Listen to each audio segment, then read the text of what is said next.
This is a new set for teachers' appreciation days or end of the school year gifts. There's the female teacher and the male teacher that I'm doing right now, and they're pretty similar. Of course, change colors, and the male has a little bit different features. But what I wanted to show you is the applique, and this is a real easy applique. If you haven't done applique, or you haven't done very much applique, this is a real easy one to learn on.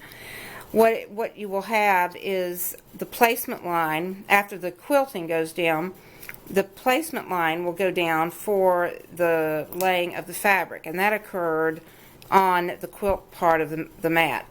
And then what I did, I laid the fabric on top of the placement line that of whatever I want the applique to look like. And because this is a little bit of a busy owl, I just decided to make it solid.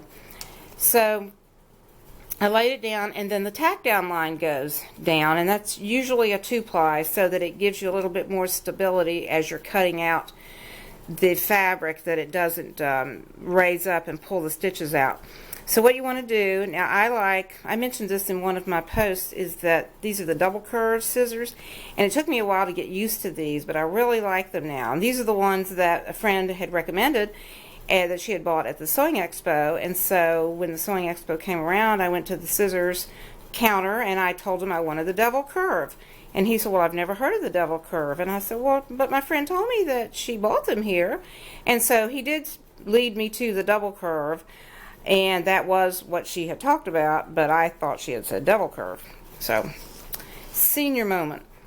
But anyway, so here's the double curve, and what you want to do, you want to cut, you just cut up to the edge, and it's kind of hard to be able to show you without my hands getting in the way here, but you just cut right along, and you just have, if you're using the double curve, you have to learn kind of how to angle them, or otherwise you end up with too much of the fabric left over. What's going to happen, there's going to be the satin stitch that's going to go down over top of this, covering it. So you want to make sure that you are pretty close up to that stitch line without going into the stitch line.